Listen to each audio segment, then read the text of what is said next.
David, 1979. Buckeye D is a mess. This more of a schematic comment / question. In need of a new philosophy. They still play caveman ball. 4 D linemen, 3 linebackers. Their secondary sucks because they have 4 guys back. They're trying to cover everybody. Bama, Clemson, even Michigan have evolved. Oh, Jesus Christ. Through Michigan. We're really going to try and put Ohio State, who was in the national championship game, and that team up north in the same situation. I get it. You don't like Kerry Combs. Take a breath. Relax. This is ridiculous. Give them a break. It was a secondary that was depleted. The loss of Cameron Brown certainly didn't help. There were a lot of moving parts in there for an imperfect storm for a team that played for a national championship. Jesus Christ. Come on, man. In a COVID where they didn't have spring football to get the coaches, the new coordinator acclimated with the players. I mean, it was trial and error, I think, for them throughout throughout much of the season. Nobody likes excuses. Nobody, don't tell me about the pain, show me the baby. That's what everybody's all about. But, they're going to be what they're going to be. And you're going to 9 times out of 10 play the level of your talent level. And, they were the better team on the field in the games that they won, and they weren't in the one that they lost. And that was just the fact of the matter. And, typically that's how it's been. I mean, they haven't lost a game that they should have won. I mean, the Clemson game the year before, potentially, that game could have gone either way. It's been a long time since they've lost the game to a team that they should have beaten, clearly should have beaten. So, I think in some regards, just trust the process and just believe in the fact that they've recruited extremely well. And I think that if you stay with that thought, that will get you through these tough times, because you just have to believe in the talent. I mean, did we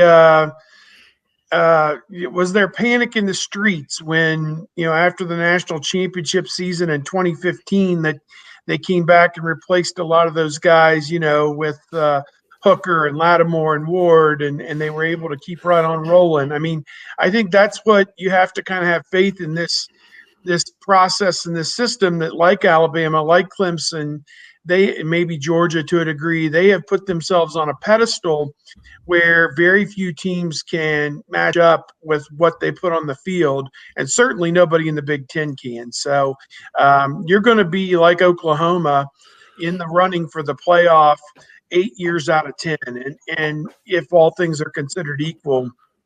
And I know you'd like to win one every now and then, and maybe they're getting, I'm trying to put my watch up here where people can see it.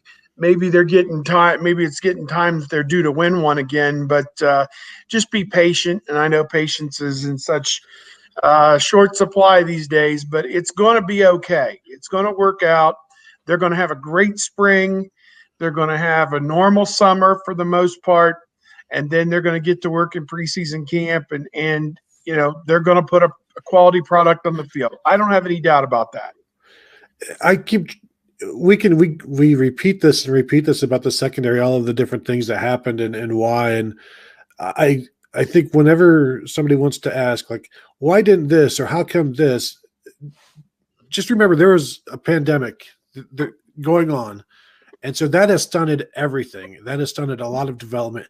But then also with the secondary, you're losing decommitment from Jordan Battle. You lose Clark Phillips down the stretch, and you lose players to criminal activity and guys early to the NFL. And when all of that happens, and you also lose a tremendous coach in Jeff Hafley, when all of that happens in the span of months, it's going to take its toll. And I still think Jeff Hafley's not going to turn that defense, that secondary, into a national title secondary last year either, because they were who they were, and you couldn't develop the young players because they didn't get enough time in games, because, hey, there are only 8 games instead of 14 or 15. That takes its toll as well. And they still made it to the national title, and they still put a hurting on Clemson. And no, they shouldn't give up as many passing yards as they do, but passing yards allowed is almost as worthless a statistic as there is in college football. It's not as bad as time of possession, but passing yards against your defense almost means nothing when you are leading by 30 points in the second half and all the opponent is doing is trying to throw the ball to catch up. And you as a defense are allowing it because, yes, here's your 10 yards. Now I will tackle you and the clock will move. Good job. Good effort.